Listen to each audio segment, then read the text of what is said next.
Shades of Benga Online presents highlights from the story of Kenya's popular music in the 70-year period between the end of the Second World War and 2016.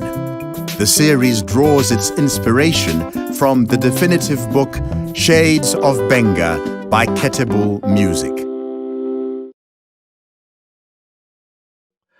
Good evening and welcome to Shades of Benga Online.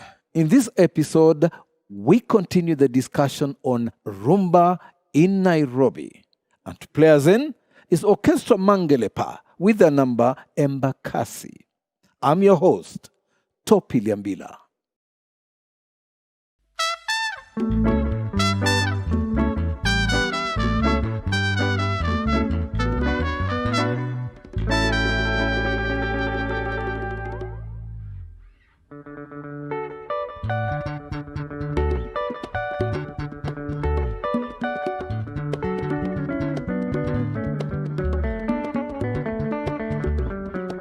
Ikala salama maya awangala kei libela te mayo yo mawa na banginde sima osala soni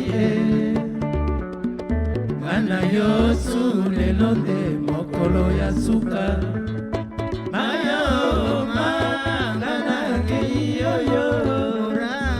sungalo bina embakasi wanja ndege usivunjike moyo maya yo suma susi mwana Kenya mpenzi kwa heri subiri nitarudi yogo usiwe na shaka majua ya Kenya maraka hewani safari na ya Kenya safari ni njema moga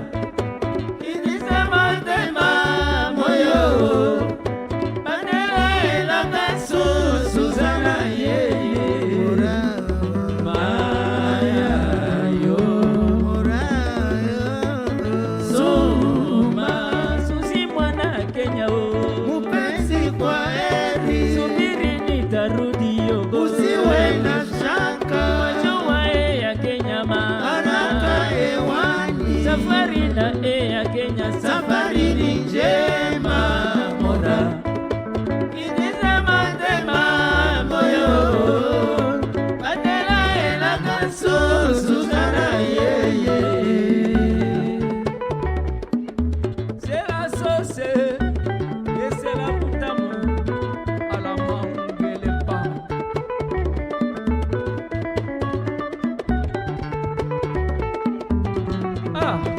Embakasi.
Embakasi mina kwenda moyo natizama sujini mora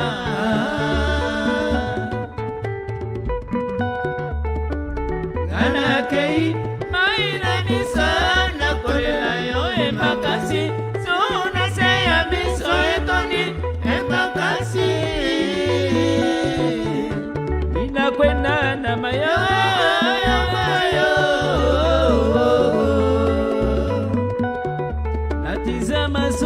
chini, penzi wangu amebaki peke Yesu.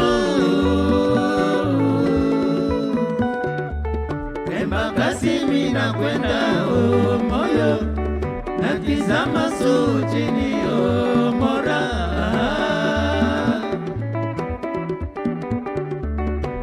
Kanakei maina miso nakolela yo embakasi, sona seya miso endoni embakasi.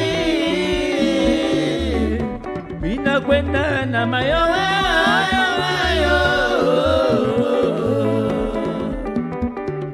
natizama chini, penzi wangu amebaki peke Yesu. Embakasi mina kwenda moyo, natizama chini mora.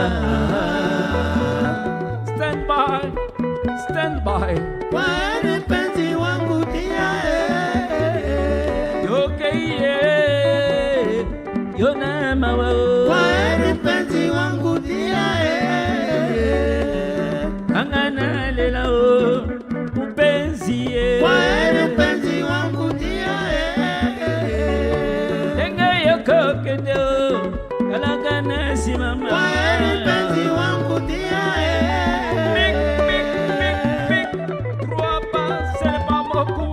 pour danser et pour pratiquer la danse, manque les pas, let's go, baraza secoué.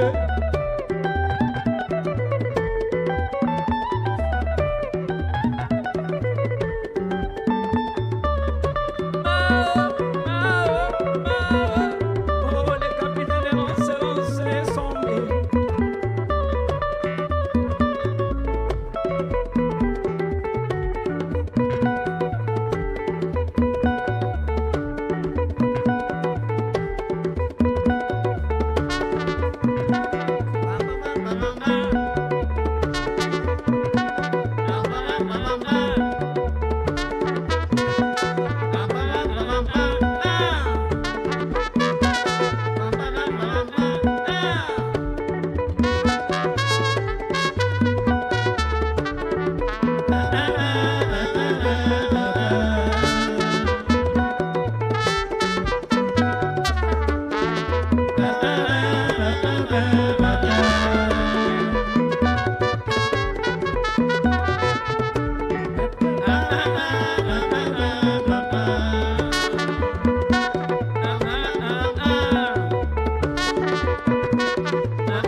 Embakasi mina kwenda moyo,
That was Embakasi by Orchestra Mangelepa.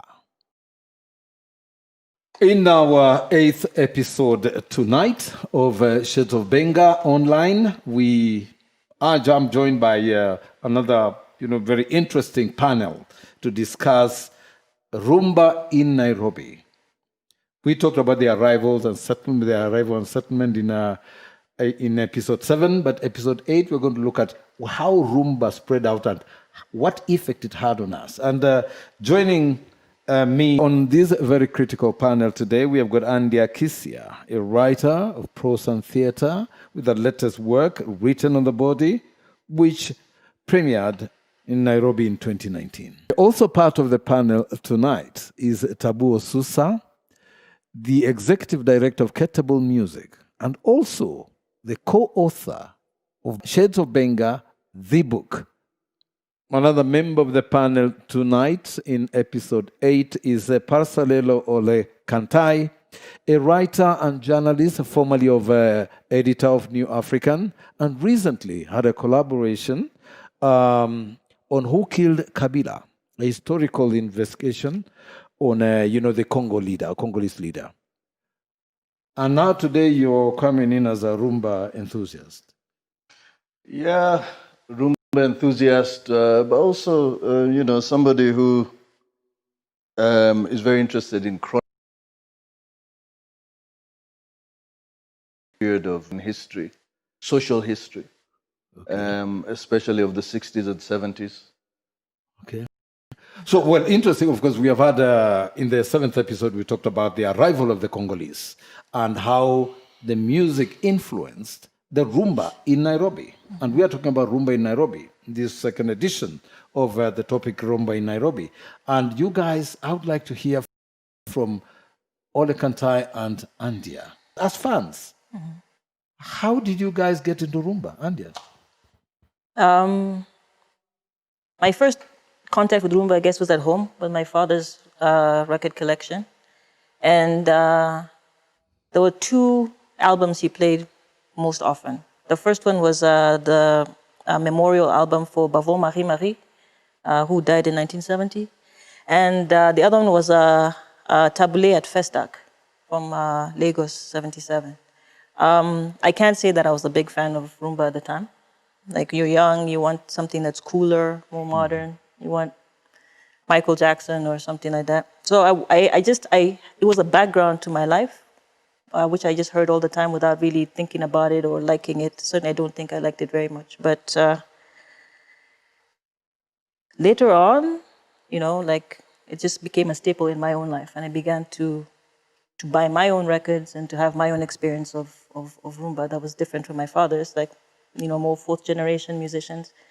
But the soundtrack of my childhood was Congolese music. Congolese music. So, Ole Kantai, Rumba music in Nairobi. Well, I'd say that just in many ways, like Andia, it was the soundtrack to my childhood. Listening to all the bands that used to play on national service. Baraka Munshe, especially, for some reason, just continues to stay in my head. But, and then in later years, my father, who nobody had ever suspected of being a Rumba fan, has a midlife crisis and goes and opens a club in Kitengela, and has a massive collection of Rumba albums. So that was really my initiation. Yeah. Wow. It's very interesting though. We never listened to national service. The radio was never on in the house. Okay. It was Yeah, just that's at your place. Yeah, it was just the vinyls. Okay. Saturday afternoon, the weekend, off from work, opened the big cabinet with the Akai record player, which he still has. And that was it. Yeah, it's interesting how people get into. I mean, Tabu probably would also give us your experience, but for me, because like most of Western Kenya, the rumba we got was on radio, and that was Radio Congo. It wasn't local. Like even it was not even about local radio. Local radio never played as much rumbas, but you would find like there was Radio Congo, which was playing rumba music 24/7. Anytime you tuned in, I don't know, Tabu, you must have you probably had that kind of experience as well. Why do you think? Because they have given a very different perspective on how they got into rumba. Your take? Well, how I got into rumba? Huh? I think mine was quite a different experience because after my high school, I went straight to Congo. So I went to look for rumba All right. in Kinshasa, Okay. where I lived for over 4 years. That is in the the mid-70s. Okay. And when I came back to Nairobi, actually, I co-founded one of the rumba groups, Orchestra Virunga, Yeah. along with the Samba Mapangala and Fataki Lokasa. So actually, many people thought I was Congolese, actually. Oh yeah, of course. I mean, yeah, and of course, yeah. Just for the viewers, So- maybe who are just joining the show, Yeah. Tabo Susa is actually very fluent in Lingala. I mean, when he speaks Lingala, you think he's one of the. So it's not even like. Well, I had no Yeah. choice. When I was in Kinshasa, that's the language you speak. Oh, yeah, of So I had to course. learn Lingala. And I mean, I'm just laughing because when I came back and I said we started this band, and I could see all this fight between Kenyan musicians and the Congolese musicians, and I was caught right in Right in the middle, yeah, in the because you are being seen as a sellout from the Kenyan perspective, isn't it? Well, I'm not really that, but they were saying, is the guy Congolese or is he Yeah. Kenyan? So I Right. wanted to support my fellow Kenyans, but I was also working with the Congolese group. I mean, though I always said Virunga was not fully Congolese because most of the members were also Kenyans. Yeah, Okelo. Yeah. No, Okelo was earlier. That's Lekinua. Oh, like that's Yeah, like- you know, Virunga. Oh, Virunga morphed out of. Yeah, No, we'll talk Samba about that moved sometime. out of Lekinua. Out of Lekinua. And we started Virunga. All right. Yeah, no wonder there was that variation in Malako, one of their hit songs, and then Samba goes Malako Disco. Yeah, in the 80s now. Oh, right, in the 80s. In the previous episode, we spoke about the arrival of the Congolese and how they affected, how they interacted with the other bands within Nairobi. Tabu, probably you take us through this, maybe you're in a better position. When the bands came to Nairobi, and some were individuals, actually, it was not even like a full band. Some came as bands, some came as just individual musicians. What was the main, like when they came here, what exactly were they looking for? I guess when most of the Congolese musicians came to Nairobi, they were looking for greener pastures. Okay. Because, I told you I lived in Kinshasa. Yes. And the competition there is really, really tough. Nearly everybody is a musician in Kinshasa. So I think the best way, some of them just said, look, hey, let me go elsewhere. Some moved to Abidjan, and that's why another base from Kinshasa. Others came to East Africa. Others went to, East Africa and Kenya, as I said earlier, via Tanzania, also via Uganda. Yeah, Uganda. But actually, I think they were happy because, as I said earlier, there were better recording facilities in Nairobi. So they settled, and they had ready funds because Kenyans, as opposed to other nationalities, had already had the culture of rumba, as I told you, from the days of Ndikonde. So it was something that they adapted to very easily. As opposed to maybe in West Africa, I'm talking about like Western African countries, they've got their own kind of music, and I don't think they really they've embraced rumba very much. But East Africa had a rumba culture. Well, I think it's also, it's also useful to add that I mean, rumba and Congolese music being kind of at the centerpiece of a kind of African popular culture after independence. This music was became very well established in those years that we're talking about, the 60s and the 70s. The bands were household names by then. I mean, I remember now later in the 80s as a kid, encountering some of those names, not in the music, but actually in books. There was a children's children's popular series called Moses, the Moses books written by Barbara Kimenyi, and Franco and the Congolese rumba was cited in the book. A major backdrop, a constant backdrop of the book. So this was very much part and parcel of kind of popular, especially East African culture. So yeah, I'm agreeing with Tabo that there was really not much need for a big introduction. For a big introduction, right? Orientation or anything. Yeah. So the other thing was also that the bands traveled. I mean, I think a major feature of these bands was how much they traveled outside their locales. They obviously there was a big scene in Kinshasa, but they were all over the place. As we take a break, it's over to Orchestra Mangelepa with their song, Aoko.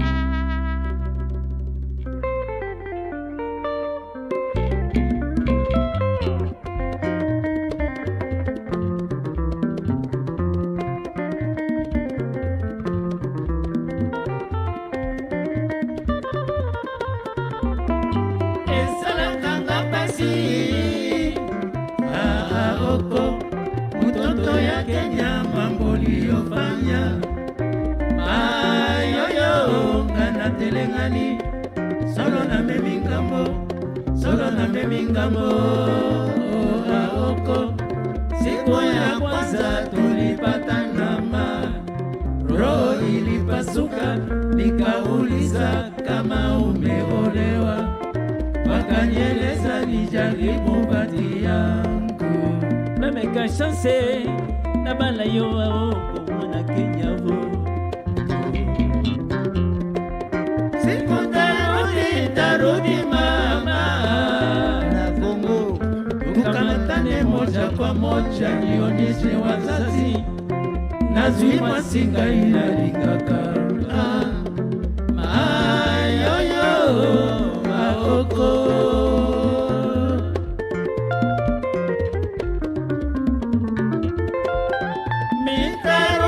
Tarudi mama,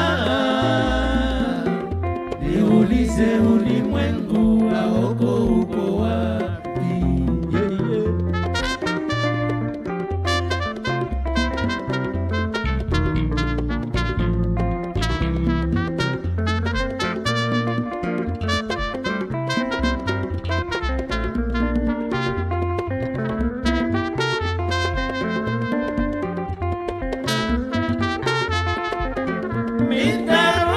Tarudi mama, niulize ulimwengu Aoko uko wapi?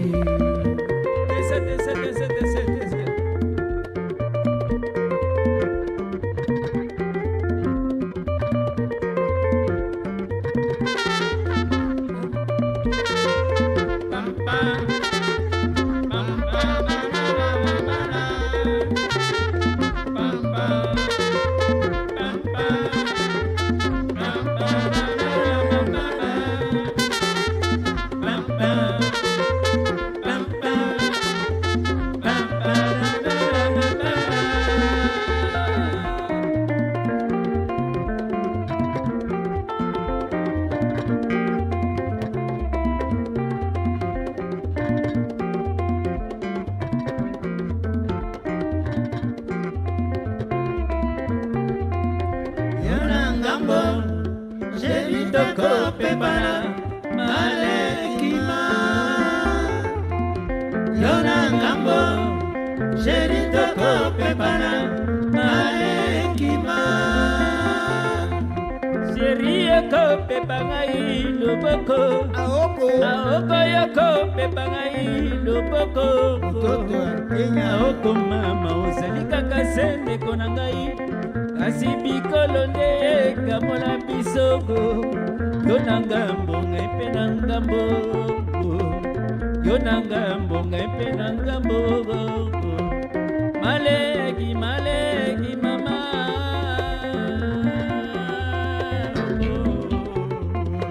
yo na ngambo sheri toko pepana maleki ma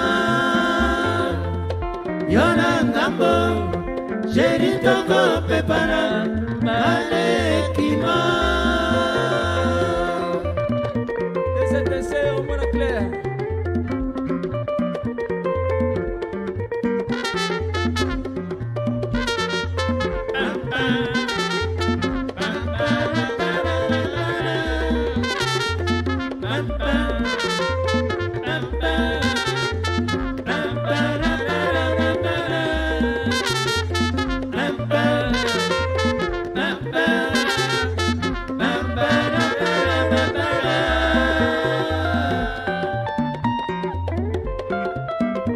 La mangele pisa on sait. Oh qui mangele pas.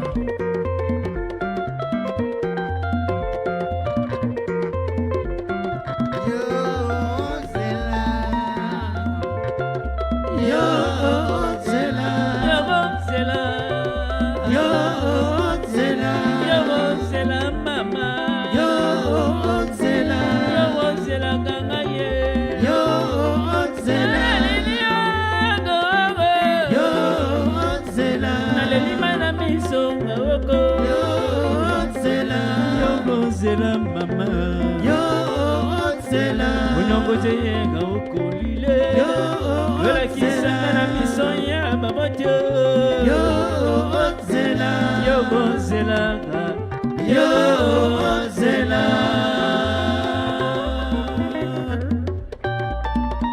oyo ezali tubamungo mitema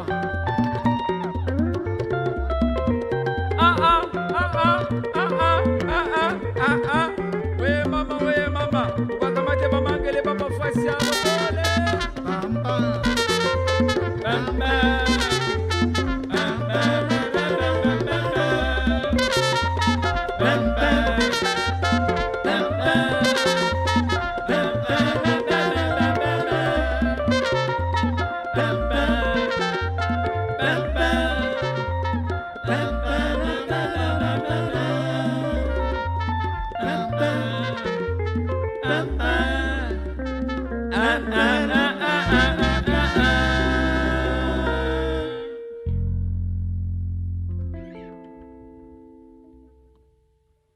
That was the song Aoko by Orchestra Mangelepa.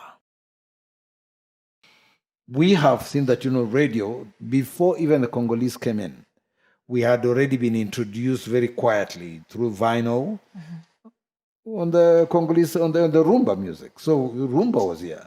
But when these people finally came here, the settlement, Tabu, you are running a band during those very critical times. What made it so easy for the Congolese, apart from the fact that, the fans had already heard about their music? What other factors do you think contributed to making these guys feel at home? Well, as I said earlier, already they had ready fans, and they were also very professional in their approach to music. So I remember what Charlie said earlier on. These guys, they dressed flashy, showmanship that they had actually endeared them more to fans. So it was easier for them. I think the competition in Nairobi was less than what they had in Kinshasa. And that's why they survived here. Though also the reason why they really came to Nairobi, some of them didn't stay. They used Nairobi like a stepping stone to Europe. So some of them went to France via Nairobi, some of them went to the UK via Nairobi, even the US via Nairobi. So it was easier for them actually to move on. And even as I speak today, there are very few musicians who are still left who came in the 70s. Unfortunately, some of them passed on. And in fact, if I have to maybe mention a few, I think there was a band like Boma Liwanza. Yeah. And I think Shango Lola is still alive, and Yeah, it's Shango in Lola. Nairobi. Yeah. I think it's the oldest Congolese maybe in town. And I think also Frontal, Tabu, the one with the Vundumuna, because they came together with the band, Bomba Liwanza. Manglipa are here. We call them the last band standing because they are the only complete group still in town. Okay. Most of the Spamazembes, I think they all, unfortunately, most of them passed on. Most of them passed on. Yeah, of course, I know Dido Longo's son, Disco, still runs a band called Bana Mazembe. Bana Mazembe. Yeah. Who else is in town? Samba moved to To the US. Samba Mapangala moved to the US. Abdallah Majo of Lekinua also moved to the US. The only member from Lekinua around, I think, is Bibi Lay. Well, most of them have gone. They either gone to Europe, passed on, and it's a new era, a new era, and a new generation. When we talk about club scenes, like in Nairobi, because that's where most of the bands were coming to. We cannot say, for instance, that the club scene in the 70s and 80s, the same club scene we have today. No, yeah, it's true. What changed, or what can you say, like say Tabu, about the club scene of the 80s, 90s, and today? Well, and how it contributed, or how it, how it has contributed or killed Rumba music in Nairobi. Topi, times change. When we were talking about clubs in the 1970s, remember Charlie earlier said that they used to have a big band, 15 people, and stuff like that, a full band, wind section and everything. Later on, when disco was introduced, it was easier for the club owners just to employ one person playing a disco with vinyls or CDs when the CDs now came and cassettes. So they did not see the need to employ so many musicians. And of course, that killed the music because musicians were not earning any money. So and if you're not earning any money, so it means you cannot be more creative. They stopped recording and stuff like that. So that was actually, I think, the problem that arose because of disco. But somehow, the live scene didn't completely die. I remember even today, there are a lot of clubs that still play rumba. The good thing with the music, to me, is like fashion. The 70s was live band. Then towards the end of 80s, it was more disco. And I believe right now... 90s again towards the end again, go back to the bands. People who really love music are going back to the live scene.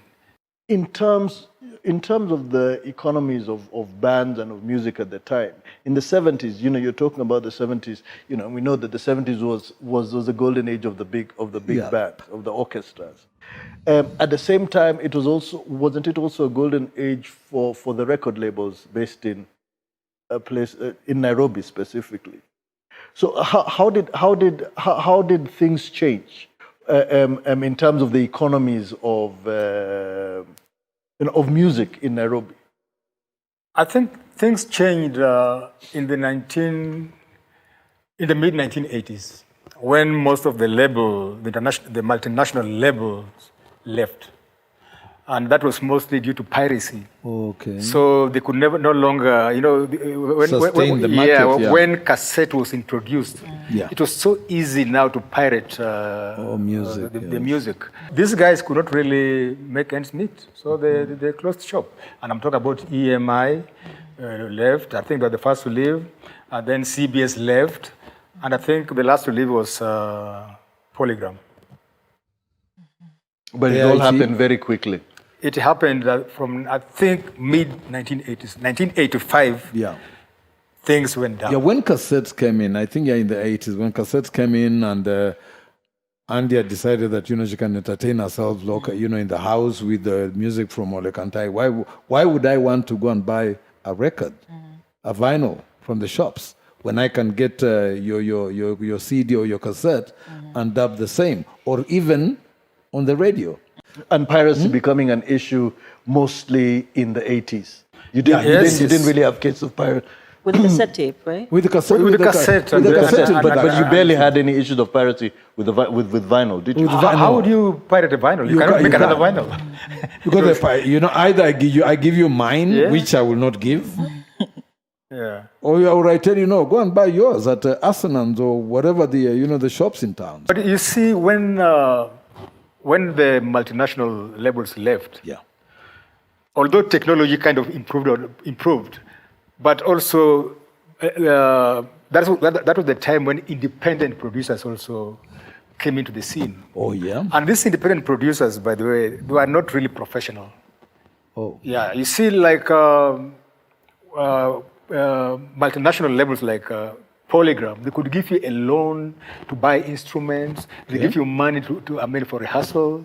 Then they pay for your recordings. And royalties were regular as well. Yeah, exactly, promoting the music. So it was done in a professional manner. But the independent, the indies as we call them, they're not bad, but it's a business that they didn't know. So it's trial and error. They are not professional. They record any stuff that comes, which was not done, during the Polygram days and the EMI days, and of course also the clubs. As I said, since the clubs were not sustaining the musicians anymore, you couldn't go and record as a big band. As Andy was saying, now the bands became smaller and stuff, And meeting the basics. Yeah, so And technology. Yeah. in the mid-1980s, things went down south. If I may just go into that a little bit, because I'm very fascinated about the period when there was when you had the international labels. Yeah. So and the life of artists. You could make a living out of being an artist without, and it was a good living. Even in a big band, a sizable band. Yeah. Because you got your money from because you had regular performances, regular gigs, and people used to pay. And then they also used to you pay, relied on the royalties from record sales. So because there was no piracy, you have a hit record. You'll make money. And when the records are hit, and It's in people the like top the 10 music, for 3 weeks. Exactly. You good? So then you can go to all these gigs. You can go to the shows, the shows, SK shows, and it was paying. Yeah, and obviously your stand will be packed. Yeah, exactly. So there's more paying heads there. And so Rumba today in Nairobi, how has Rumba survived? Rumba survived because it has its own fans, very loyal fans that will always go out to the clubs. The only unfortunate thing that mostly in clubs, I don't see people actually paying entrance fee. To the clubs, yeah. So sometimes they have to get money out of the beer sales, they get a percentage. So I don't think just in Kenya, but everywhere, really. The music has changed, as I said earlier, that the big bands are no longer there. And going out has also changed. I think. And going out has changed. Going out has The way people Yeah. go out, like the clubs like Visions or Bubbles that were here in the 80s. Is there anything like that left? People where you go to a club, you pay cover. Yeah. It's much more of a formal outing. Yeah, formal outing. And now it's just you go to a bar with a DJ. That's why? it. What went wrong? Because Tabu, I mean, let's look back. Like I remember, fine, in the 70s, even if you saw people, you would know these people are going clubbing. Out. Yeah. Because of the way they dressed, the way they got. But these days, we are walking go out around like in this. town, and the way you are, in the 70s, you'd be caught dead going into for a lady to go into a club with a t-shirt and jeans. But today, No, they do it. it's no big deal. No big deal. You had to go. Yeah. You had to go home to change. Ole can't I? Generally speaking, I think it's just the informalization of life. And also the retreat from the CBD.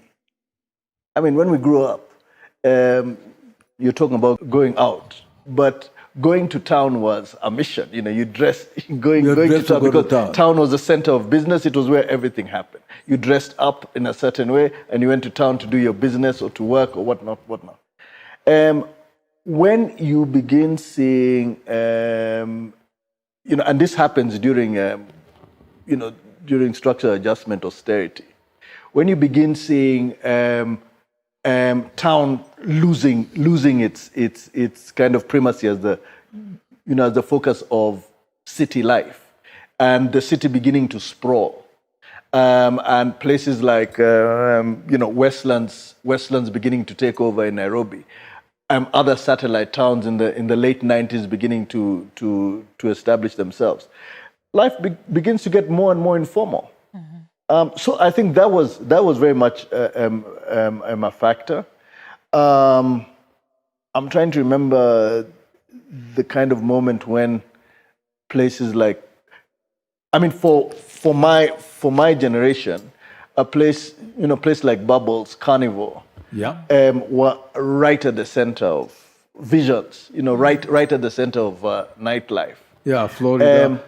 I'm just trying to remember how this thing, it just becomes increasingly defunct, and people are, it's also probably part and parcel of, the pocket and economy, and people are like, listen, I'll just stick around at the local, and the local becomes the neighborhood focus. Local becomes the center of life.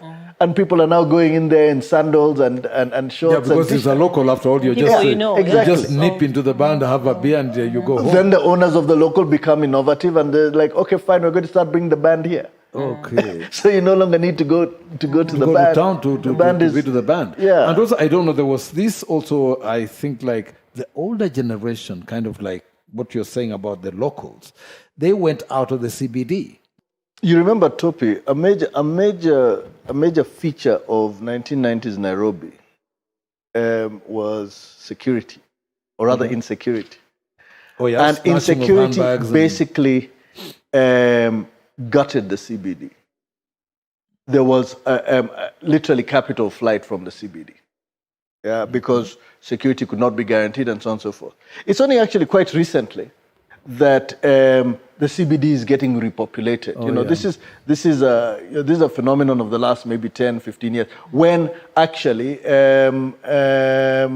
business associations working with the city council, cajoling the city council, persuading the city council to do something about security, working with the police and so on, so that the CBD now becomes taken over by groups like, what are these guys called? Nairobi Business District Association, NBDA. You remember? The Nairobi Business Community. Yes, exactly. Well, not business community. Business association, which now start, almost street by street. They're beginning to organize security. They're beginning to organize just basic things that in the city. Before the kind of mid 80s breakdown of so much of order, these are things that people had taken for granted. Yeah. Wow. So, like life, I think these were major. These are very big kind of overarching reasons why you get cultural change as well. Yeah. In the city, people stop going to town. What I can say, probably my final word is that Congo used to be the powerhouse when it came to music in Africa. Mm-hmm. I think right now it's not. It is Nigeria and South Africa. Might it not be, perhaps closer to it to say that Rumba has definitely been nudged off the mainstream? It is a generational thing. Okay. And every generation has got its preference. Mm-hmm. And the current generation, I don't think Rumba is the preferred genre. It's clear that Rumba, like any other musical genre, has had its challenges. And of course, we have seen how reggae has evolved over the years. And for the Rumba enthusiasts, maybe that we have gotten to a level, like, as Tabu rightly said, Rumba is at a crossroad. And how it survives today and tomorrow and into the future will entirely depend on how the producers, how the artists who play Rumba will take it. And of course, for the fans, I believe that, for those diehard Rumba fans, it will always be Rumba, either way, day or night. So On that note, I'd like to thank my panelists today, Andy Akisia for joining us, Tabu Susa as usual, our main element, and Ole Kantai. Thank you so much for coming in tonight. To play us out is Orchestra Mangelepa with their song Nyako Konya. I've been your host, Topi Liambila.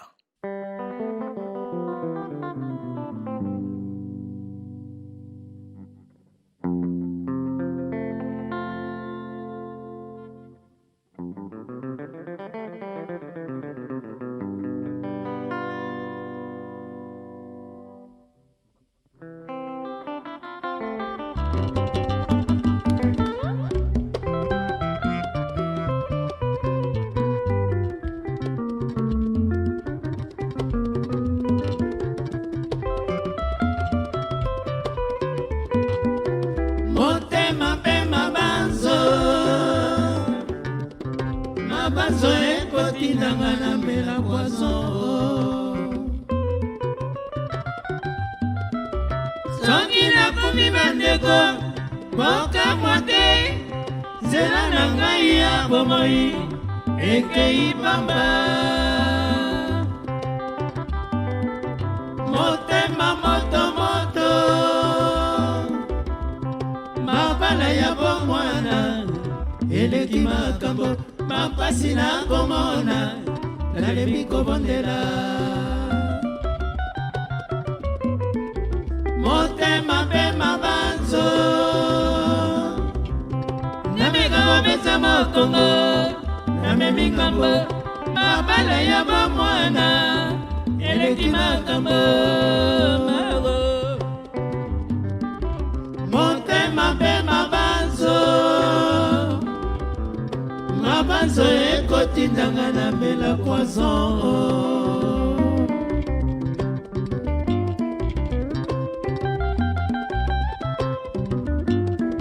Motema otondi na mabanzo.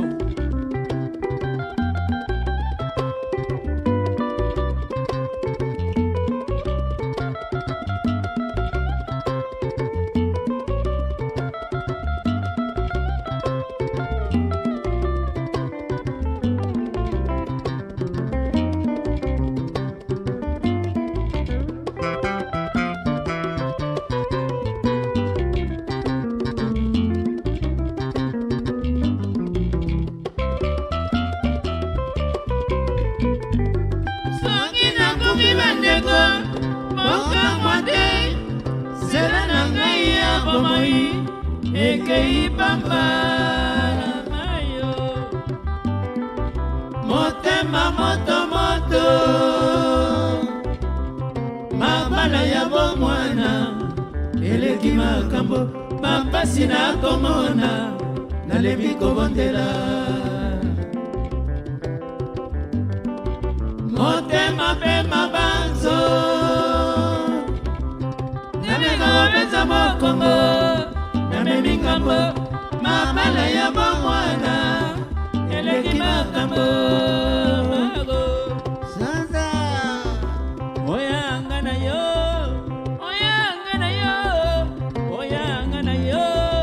ekominga na mela poison. Oyanga na yo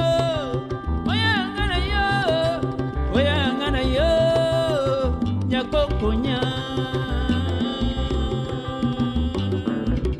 Nyako konya, nyako konya, nyako konya,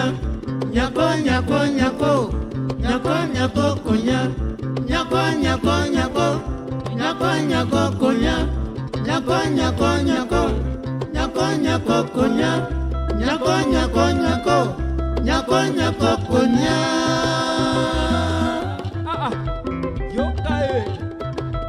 Yoka kama mkele padi.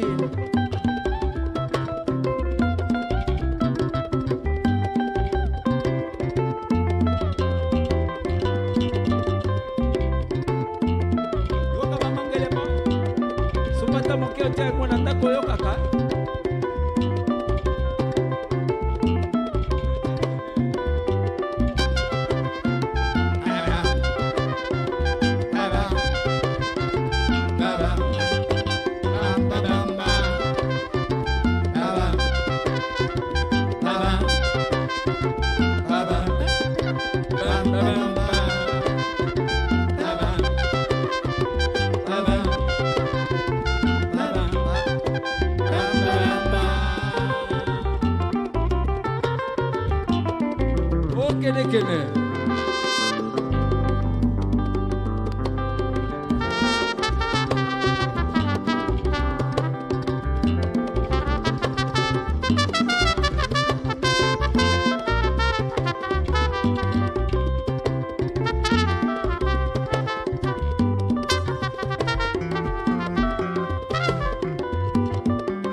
Emati.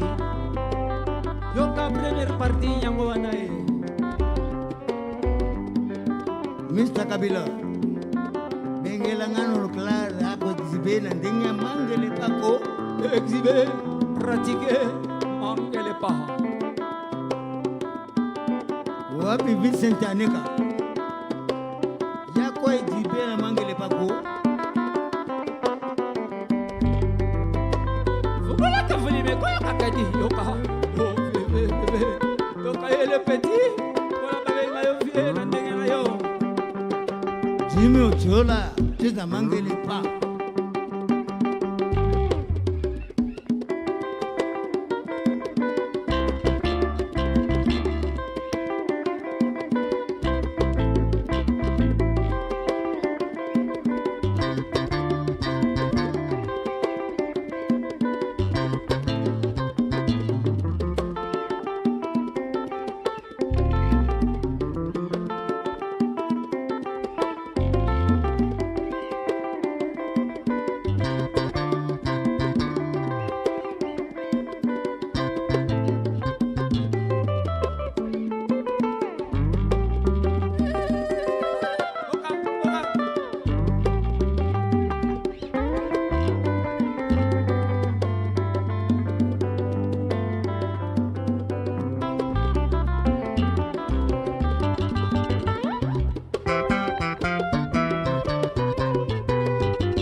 The journey through Shades of Benga continues.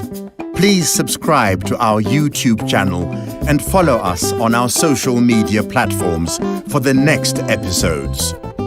Shades of Benga, the book, is available in all leading bookstores in Kenya. Get your copy for this and other stories in full. Mambo vipi?